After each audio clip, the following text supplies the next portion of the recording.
Now, last week on this program, you were very strong against Labor and its frontbenchers in Mark Dreyfus and Richard Marles when it comes to what's happening with Israel and anti-Semitism at home. You must have been shocked by the response to the synagogue fire in Melbourne on Friday.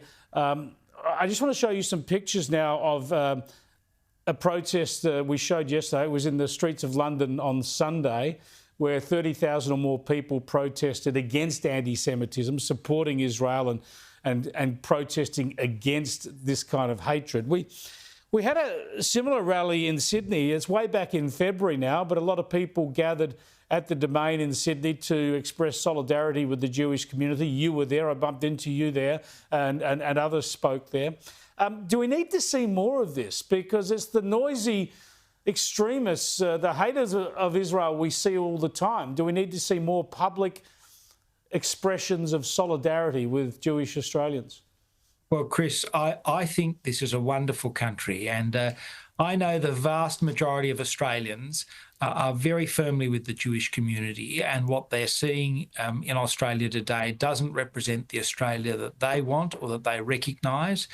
And they see a government that has sat on its hands. And I know this is the view of the majority of Australians because this is a very busy time of year. I'm going to lots of school presentations, going to lots of Christmas carols.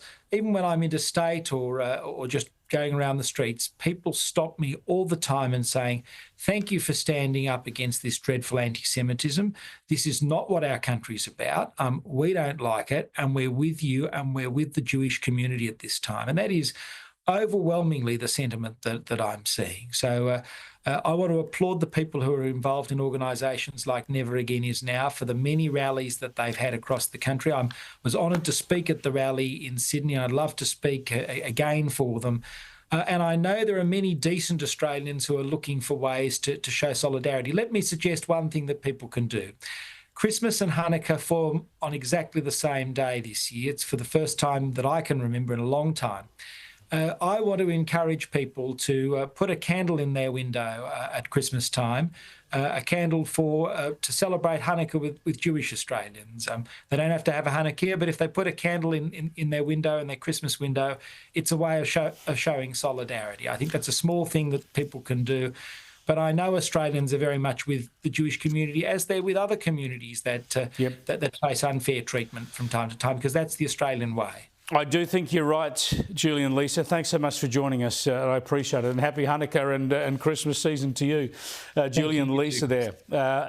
I think he's right when he talks about the overwhelming majority of the Australian community supporting the Israeli community here and hating the sort of division we're seeing.